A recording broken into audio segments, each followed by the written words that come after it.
আসলে এমন হয়েছে যে কাজের বাইরে আমি কিছুই ভাবতে পারি না। হ্যাঁ, আচ্ছা, এখানে কি তাহলে? এই যে আপনার সঙ্গে কথা বলা, আড্ডা দেয়া, এটা তো আমি আমার কাজের ফরম্যাটে ফেলে নিয়েছি। Wow, how sweet! আপনি তো অনেক কর্মঠ দেখছি। I like it. I like also. এখন কি কথা বলতে আসছেন সেটা বলেন। কি আর বলবো, সেদিন আপনি আমাকে যে স্বপ্ন দেখিয়েছেন আমি তো সে স্বপ্নে বিভোর। আচ্ছা, এখন জানতে এসেছি যে স্বপ্ন আমি একবার দেখেছি তাকে অটুট থাকবে। অটুট থাকা মানে কি? না মানে এটা কি কোনো পরিণতি হবে? কেন হবে না? নিশ্চয়ই হবে, কিন্তু একা আসলে তো হবে না। আপনার সাথে মিস্টার রমিজকেও রাখতে হবে। রমিজ রমিজ রমিজ, ওই লোকটার নাম মুখে আনবেন না প্লিজ। কেন, ওই লোকটার নাম শুনলে আপনার মাথায় রক্ত উঠে যায়? একদম পারফেক্ট কথা বলেছেন, একদম পারফেক্ট কথা। কিন্তু রক্ত উঠলেও কিছু করার নেই। ওই লোকটার নাম নিতেই হবে। একটা স্বয়ম্বর হবে, দুজন রাজপুত্র থাকবে। ওই দুজনের মধ্যে আমার যাকে পছন্দ তার গলায় মালা পরাবো। এর মধ্যে আবার রাজপুত্র? রাজপুত্রটা আবার কে? কেন, আপনারা দুজন ইচ্ছা করলেই রাজপুত্র হতে পারেন। একটা কম্পিটিশন হবে, ওই কম্পিটিশনে যে উইনার হবে সেই হবে আমার রাজপুত্র।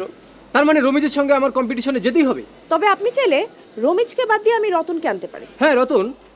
না না না না না না না, রতনের দরকার নেই। রমিজি ঠিক আছে, রমিজি ঠিক আছে। সেটাই ভালো। শক্তিশালী প্রতিপক্ষ থেকে দুর্বল হাতিপক্ষই আপনার জন্য বেটার। দুর্বল হাতিপক্ষ? এটা আবার কি?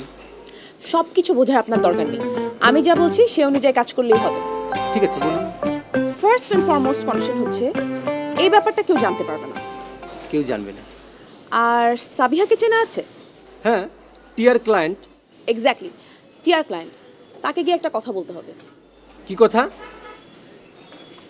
তাকে গিয়ে বলতে হবে টিয়া বিবাহিত, তার একটা স্ত্রী আছে। সর্বনাশ! বস জেনে গেলে আমার চাকরি চলে যাবে। রিস্ক না থাকলে তো আর কম্পিটিশন করে কোনো লাভ হলো না। আপনাদের মধ্যে যে পারবে তাকে আমি মালা পরাবো।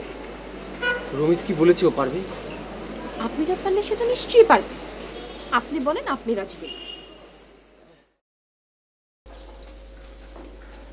না ঠিক আছে, আপনি পারবেন। হ্যালো, হ্যাঁ মিস্টার দুদু, ইয়েস। চেয়ারটা ছাড়তে হবে যে। চেয়ার ছাড়তে হবে মানে কি? মানে চেয়ারটা ছাড়তে হবে, চেয়ার থেকে উঠতে হবে। এটা ছাড়তে হবে মানে কি? মানে আপনি কে? আপনি কি কে আপনি? দাম্পত্য বিশেষজ্ঞ। দাম্পত্য বিশেষজ্ঞ?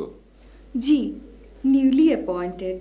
ও, নিউলি অ্যাপয়েন্টেড। তো কবে অ্যাপয়েন্টেড হলেন? আমি তো কিছুই জানি না, বস তো আমাকে কিছুই বলে নাই। সেটা বসকে জিজ্ঞেস করুন। এখন চেয়ারটা ছাড়ুন। বস আমাকে জানালো না পর্যন্ত? হা হুতাশ যা করার নিজের ডেস্কে যেয়ে করেন। আপাতত আমার চেয়ারটা ছাড়েন। নিজের ডেস্ক মানে? আমার ডেস্ক কোনটা? রিসেপশন? আপনার জন্য রিসেপশনটা কাঁদছে। তার মানে আপনি সব জেনে শুনে আসছেন? জি, জেনে শুনে এবং সব আটঘাট বেঁধে এসেছি। এখন যাবেন কিনা বলেন। যদি না যাই? কলার ধরে বের করে দেব। কিন্তু কি কলার ধরতে জানে? তো রং বাজবে? সবই জানি, আদর করে কাছেও টানতে জানি, আবার গলা ধাক্কা দিয়ে বেরও করে দিতে জানি। কোনটা চান বলেন? আদর, সোহাগ, প্রেম, ভালোবাসা কোনোটাই চাই না।